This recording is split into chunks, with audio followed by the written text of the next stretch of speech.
Hi there, everybody, and welcome back to Whispers of the Soul. We had such a great time last week answering questions that people submitted that we thought, let's do it again. And honestly, I hope that it's something that we can continue doing, periodically because, I want the answers to some of these questions too. So, um, Karen, you can come on in and let us know what number her guides are going to pick a number, and I've got questions that she hasn't seen yet that we'll answer in random order, and hopefully we'll get to the questions that the audience has asked for. And while I'm talking about the audience, if you haven't already, please like and subscribe. All right, ding, ding, ding. Let's go. All right, what's my range? 1 through 30. 30. Mm-hmm. 17. Number 17 is our understanding of mental health accurate? If not, what are we missing? What are the cures? Are they meant to be cured? Or do mental health conditions serve a divine purpose? You covered that last time. Yeah. We did? Oh, sorry, then I didn't mark that off. I'm sorry. I didn't mark that off very well then. Okay. Well. But they asked for that one. Now, would that be would then the next question be 17 if that's not there? Yes. Or so then should we do? Hold on. I'm sorry I didn't mark that. There's something. Say the question again. Is our understanding of mental health accurate? If not, what are we missing? What are the cures? Are they meant to be cured, or do mental health conditions serve a divine purpose? I don't remember asking that before. I remember answering it. I don't specifically remember all the details, but it's something about the is there a cure? Are they meant to be cured? That's again a black and white thinking question. It can be both and.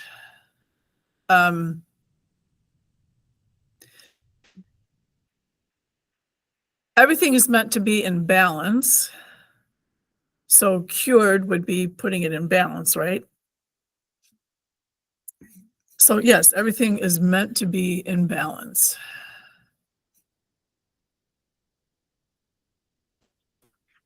Well, if there's a spiritual benefit. So we did talk about that. That had to do with like the learnings from it. Oh, okay. Here's the big piece of that is that it's like similar to people with Down syndrome. You hear stories of the families who are so grateful for having a child like that because they're very loving, and I don't have a whole lot of experience. But yes, when we have learnings to accept people that are different from us, that is a huge, huge component of having a healthy society. When we start ostracizing others, we're in trouble. So, okay. All right. Good. I say what the next one is. 19. 19. Can our deceased pets communicate or visit us, and how do we know? Well, they do. They for sure do, and I have lots of stories I could share about that. So absolutely, I know that they do. And how do you know? Well, okay. I'll give you a couple examples.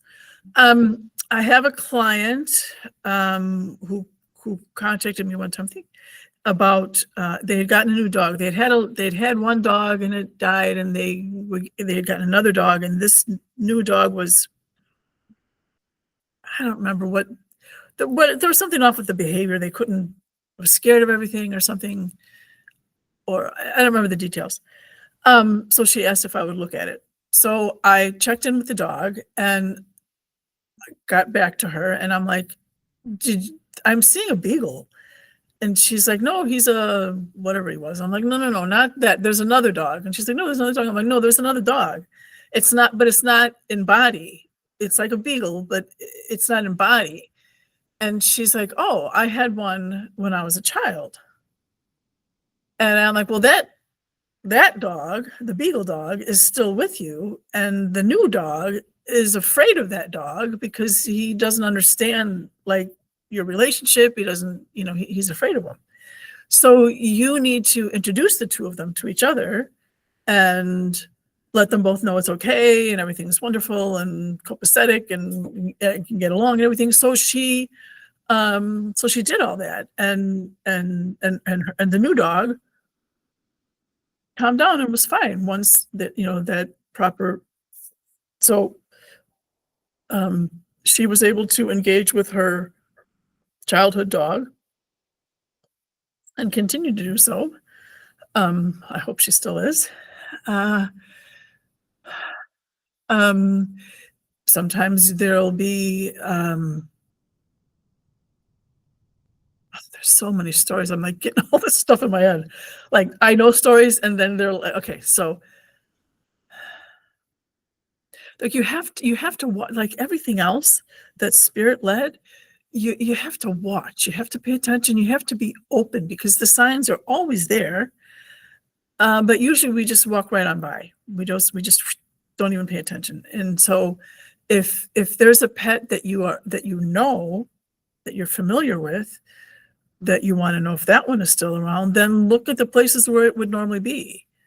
Like, did it always sleep with you? Are your feet kind of warm at night? Or whatever. You just start paying attention to little things that would be the easiest way.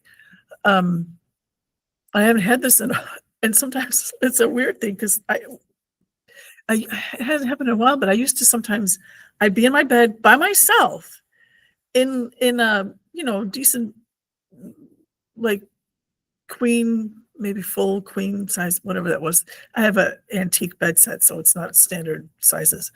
And there'd be times that I go to roll over and I couldn't because there'd be so many animals on my bed that I couldn't I'd be like kicking them to not intentionally, but I felt like I was kicking them so that I could, change positions. Anyways, they're nice now and I don't feel that so much. Not that that wasn't nice before. So looking for the signs, asking, hey, are you here? And responding how you would. And then don't second guess yourself. If you see things, notice things, don't be like, oh, that was just the wind. Oh, the sun shifted. The door opened. Somebody slammed the door or whatever. If you ask, you'll receive. But if you don't pay attention to the receive, then it's on you. It'll be there.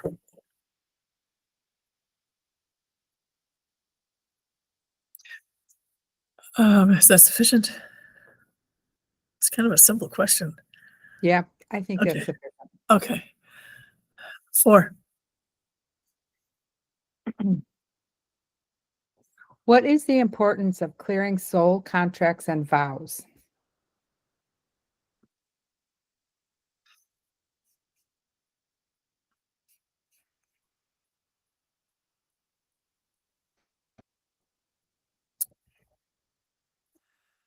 That's a tricky one. Okay, so their first response is, why would you do that? If you have a contract, if you made a vow, why do you want to break it? I've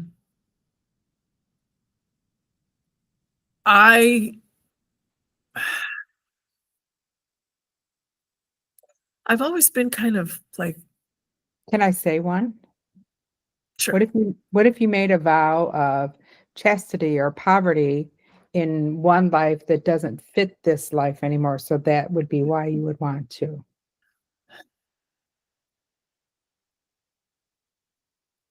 So are you talking a vow that you made in human life or a vow that you made on another life, simultaneous life? I'm assuming a human life. Okay.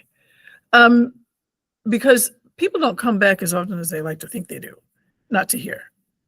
We tend to think that that's here because when we see it, we see other lives as from this human perspective, because that's what we know life is to be. And if they showed it as, you're a frog living in a daisy petal with, purple rain, you might not understand it, right? So, and I'm using words of things that I know exist here. I mean, none of those things might even exist somewhere else. Okay. If the vow is complete, if the vow was made in good faith and honor and trueness and in good judgment spiritually, and was resolved in that, and so say you did have a vow of chastity, we'll go with that, or poverty. Let's go with poverty. That's less nuanced. You made it in good faith. You had that experience on what other realm you had that experience in, and it was completed in that cycle. And I'm assuming that the question is asked because maybe it comes up now. So if it's coming up now, then that means that it wasn't resolved in the experience that it was made, right? The Okay. experience in which that vow was made, it was not completed. So it was the question like how to cancel it or something? What is the importance of it, or is it important? Well, it's important if you haven't resolved it, right? If it's coming up, then you need to do the work around that. Like, how can you resolve it, and and even as simple as tabling it to, like, you get back to, so we have eternity, and I'm going to do the quick version here. We have eternity, and we have a bunch of lives in all different kinds of planets and realms and spaces and dimensions and all those things that we don't really understand. And for infinity, so there's infinite of those. And so in one of those, you had that experience.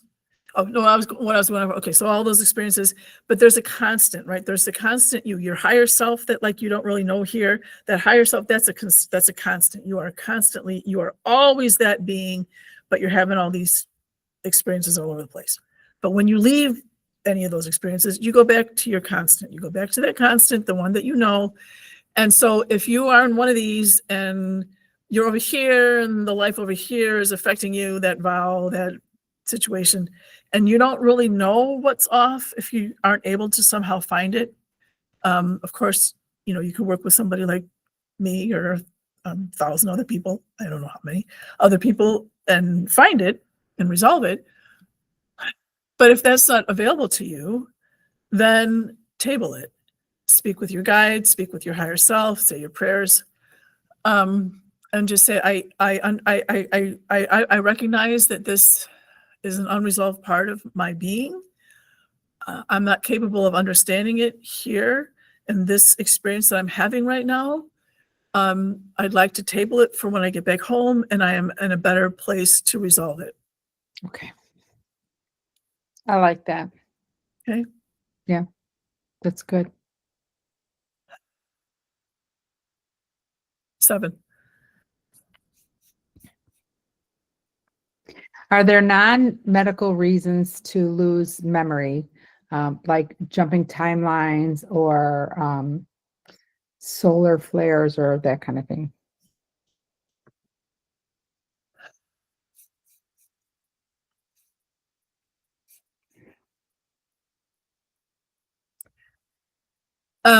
Non-medical, yes. So by medical, you mean like something in the physiology is off or something? Is that what Right. you mean? Mhm. So yes, there are. So because there is everything, all those points that I just talked about, in eternity, that, forever, and all those things are really like right there. Everything is in one spot. So it's it's reasonable to expect that sometimes, just even just the tiniest flicker of something could come, because it's all together. There's no over there. It's all, how they talk about the Big Bang, the universe came out of a Big Bang. It was a speck of dust, and poof, we have the universe.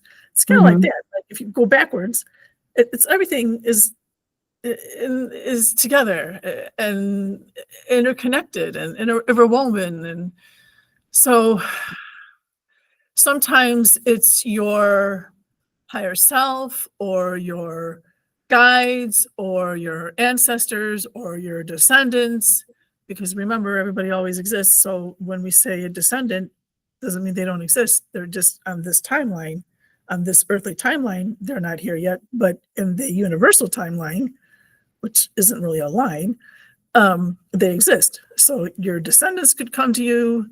Anybody could poke you to try to, remind you. Your pod members, when you come and you kind of have this kind of deal like, okay, I'm going to be this and you're going to be this to me and blah, blah, blah, blah, and we're going to work on that. Somebody might be like, hey, don't forget.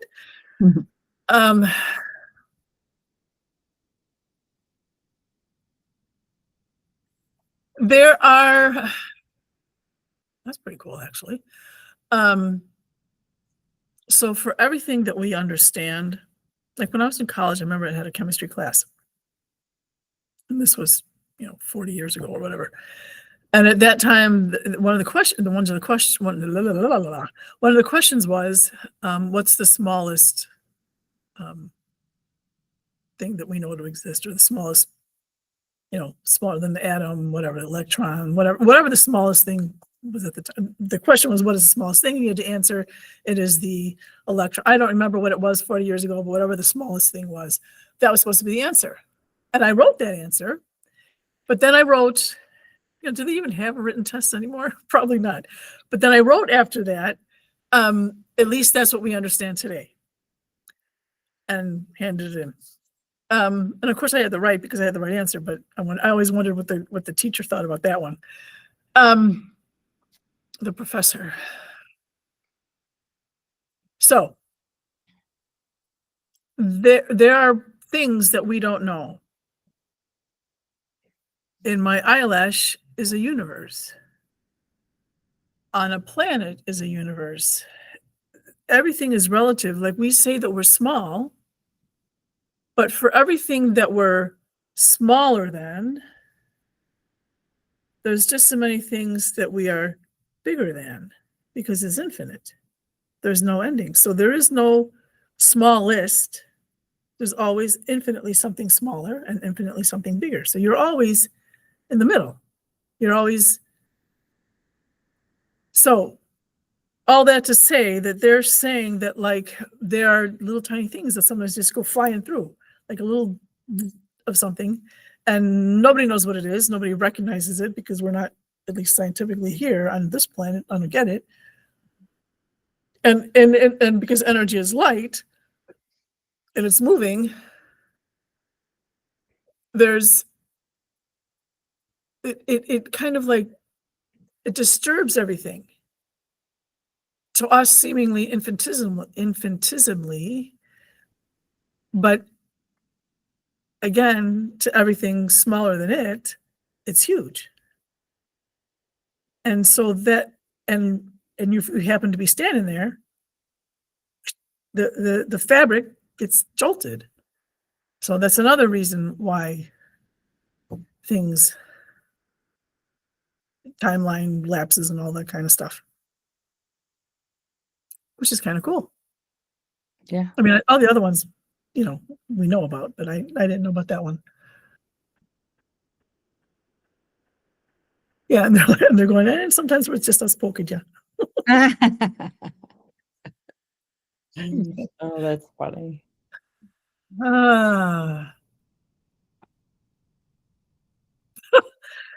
9. I'm like, why are we all in the single digits? They're like, don't worry, we're gonna get to the other ones. Okay, 9. Okay. Is there real power in affirmations? And if so, how much?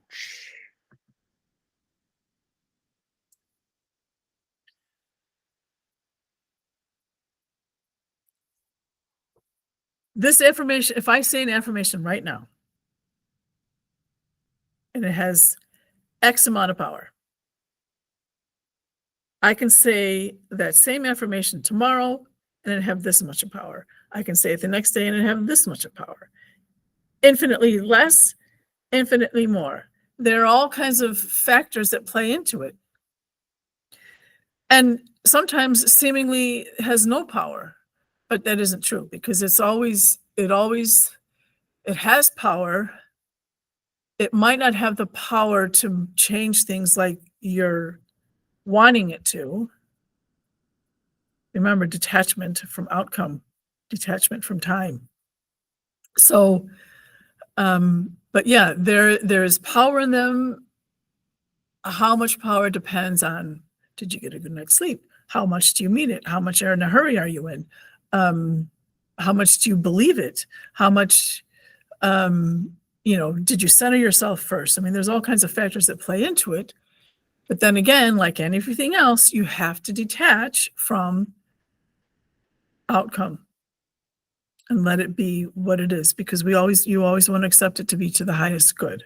Mm-hmm. Yeah. And so say like I actually had somebody in a scan today, their body asked for an affirmation around work. And it was something about, I create for myself, the better job that aligns with myself, and I work with loving people, and there were several details to it. And the person reading that might have a picture in their head of what that affirmation looks like, but that might not be what actually is meant that to be. Does that make sense? Yeah. Okay. 23. 23. Are there other planets outside the third dimension? Come on. I'm sorry. I don't mean to offend anybody, but if you think about it for just a second, if you think about,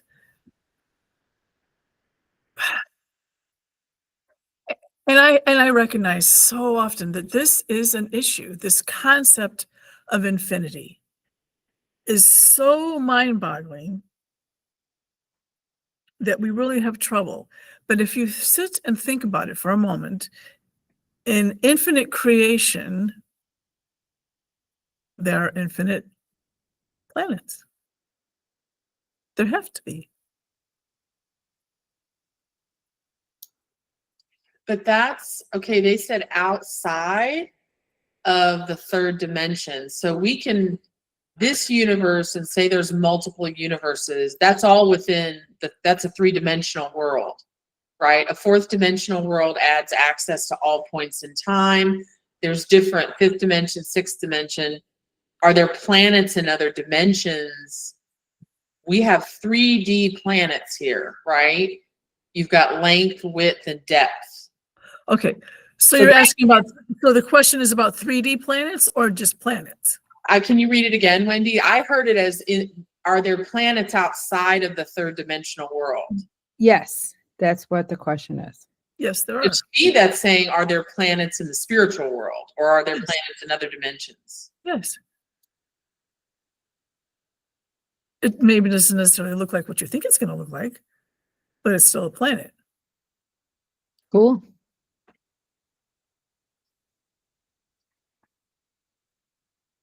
Oh, me, huh? Yeah. What was that one? That was number 23. Okay. 18. No, did we do 18? No, we didn't. No, we asked about 7 because of 17. Okay. Yeah, 17. Okay. What is the single most important thing we can do today to make the world a better place and help humanity progress? In a word, love. Do you need details? No. Okay. Do you, madam? You know who I'm talking to. Okay, she doesn't need any details. Okay. All right. 11. Okay, this is related to the other question we were just had. How many dimensions exist? I bet I know the answer. I bet you do. Infinite. Yeah. Ding. I Wendy learned gets cookie. Wendy gets surprise. Yes. That is mind-boggling. It is mind-boggling, but this is very simple for me. How I see it, what makes it not mind-boggling is because I think if there's an end to it, then if there's a finite number of anything, universes, worlds, distance, whatever, then it means it has to be within something else. And there is no anything else besides the what is, because then there's nothing. But so then there's something inside of a nothing. That doesn't make any sense. It's just always, it's infinite. It just doesn't stop because it can't stop. Cool. Thank you. That was that makes it a little less because I can know that answer for various things, but sometimes when I sit and really think about it, I'm just like, what is infinite? Really? You know, I know what the word is, I get the concept, but it just seems so huge. Mm-hmm. Yeah. So, all right. Very nice. Anyway. Fudge. Shoot. Okay.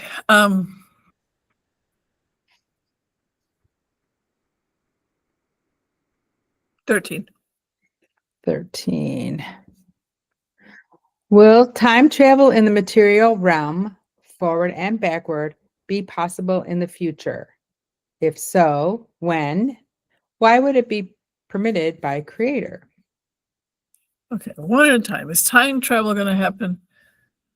In the material realm, will it be possible in the future?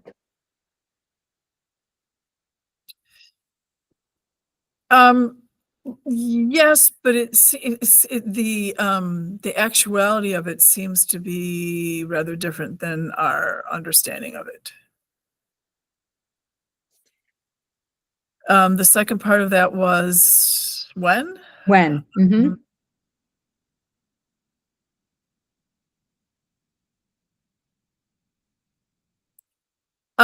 They're saying 500 years. I feel like there's other interim things, but like to really get it right, it'll be 500 years.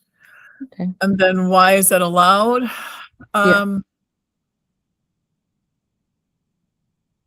Because why not? If there is no time and space, then everything is now. Then we're kind of wrapped up into time, like we think, you know, it's not like that. It's bendable because it's not really a thing. It's a thing here more for us to understand. So it's not about it being allowed. It already exists. It's just that us here, you know, we don't really have that concept down.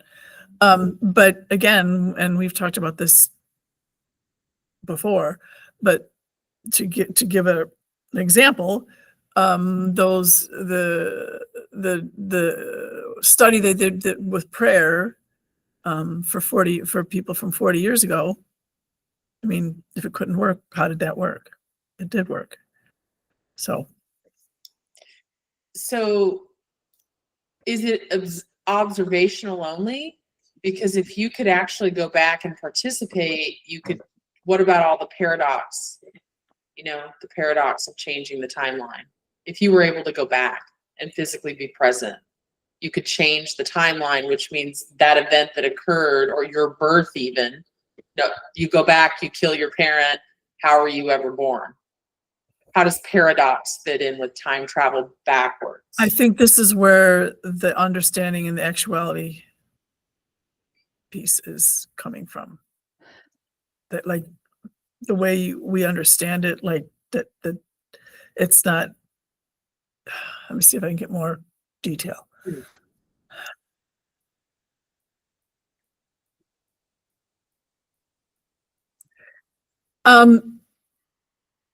As we develop our spiritual understanding and the concept of oneness and unity and justice and all those things, you wouldn't be doing things like that, you know. So it's more of a,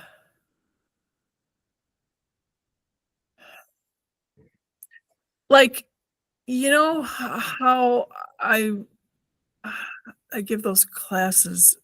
I think, Wendy, you might have done one about the crystal rituals, you know, setting up a Yeah. ceremony, setting up a scenario. And so, like, you have all the pieces, and, you know, you allow things to develop, and then you go and you move a piece.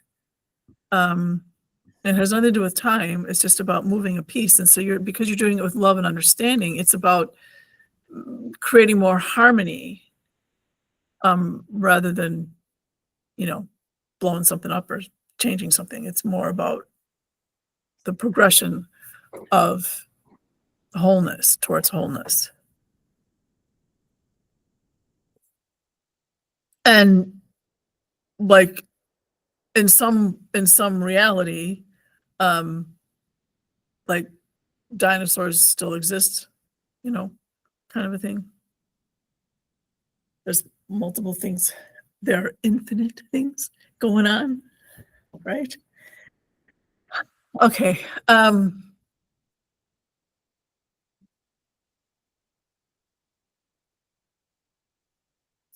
They're not always in accord as to which question is next, so that's why Oh, you know, because I'm not being like, I'm just like tossing out there, and maybe more than one answers, and I'm like, okay, well, so let's go with 22. okay. It says, are all the other planets inhabited? Do some beings live underground or possibly underwater? Okay. What that person didn't clarify was, did they mean, are all planets inhabited by carbon life forms? That's the distinction. Okay. All planets are not inhabited by carbon life forms, but all planets are inhabited. Cool. All right. But how about we'll just say beings on the planet, do some of them live underground or possibly underwater? Of course. Okay.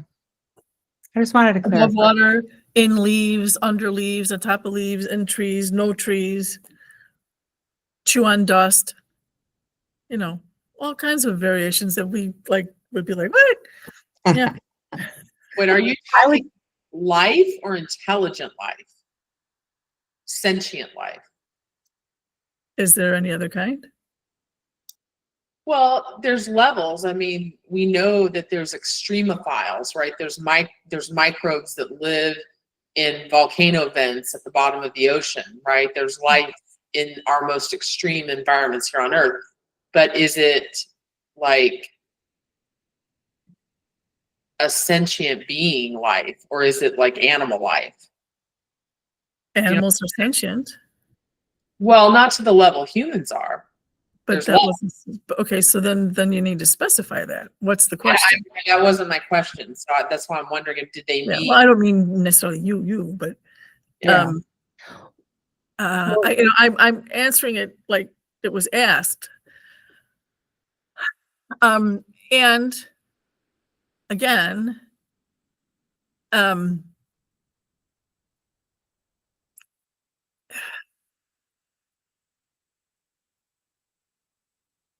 range of sentience, range of life forms, you know, each each system has its own components that work, when not tampered with, work together in harmony to create a system. And again, how that looks depends on where it is. And that's why, Shelly, remember years ago we saw each other like all the time, and our kids together, and la la la la, and then you were moving away, and I was like, man, that sucks. And I remember I was like, well, if we don't see each other anymore in this world, we'll just plan get-togethers when we leave here, and we'll both, because we both love to travel, we'll go to places that neither of us have been before. And that's exactly how we'll learn all these things, because we'll go to some wacky planet that we're like, whoa, this is a new one. It's a date. It's a date. It's a lot of dates. Infinite dates. Okay. I'll say let's do one more. Okay. Oh yeah, it's time. Okay, one more. Did we do? No, we did that. Wait.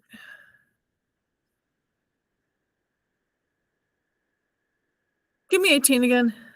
18 was, what is the single most important thing we can do today to make the world a better place and help humanity progress?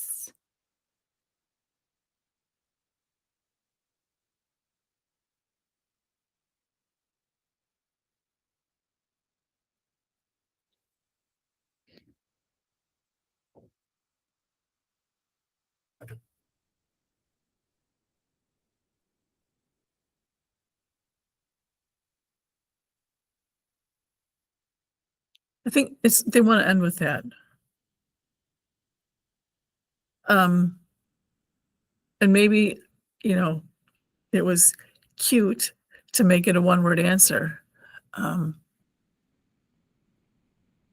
But they want to make sure that concept is understood, perhaps by some of us that didn't quite grasp immediately what all that means.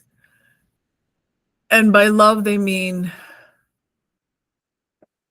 that it is part of you, that it is not a thing that you do, it's a thing that you are. And many of us have been taught that it's a thing that you do. It's a thing that you give and take, like there's a contract you have with somebody else.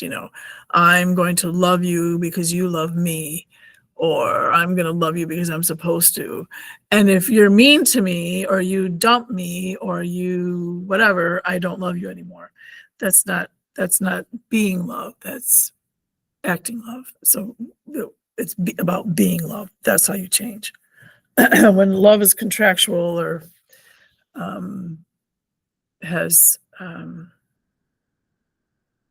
rules to it, it's not the same. So we'll change it by being love. Okay, which we have talked about many times, but I wanted to make sure we get that across again, because not everybody watches every single video that we do, of course. Well, and it's But you always should. worth repeating. It's something that's worth repeating. Yes, it is. It's always worth repeating. And so, and some random person might just happen to click on this segment or this one or whatever. Okay, so we probably got through half of them roughly. Yeah. So cool. And keep adding to them so we can, have more to pick from again. So send them in, post them somewhere. I guess you could put them on YouTube, but then I would see them probably. Good question. You know what? If you post them on YouTube and have it be like Wendi be the first word, then maybe like Wendi in all caps or something, then I would know like not to look at it. Or just say, Karen, don't look at this or something. Whatever. Right here on Facebook is the easiest way, probably. Just tell me not to look. Okay, let's do our healing segment.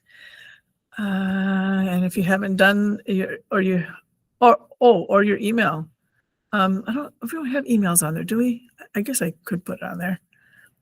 We can look at into that.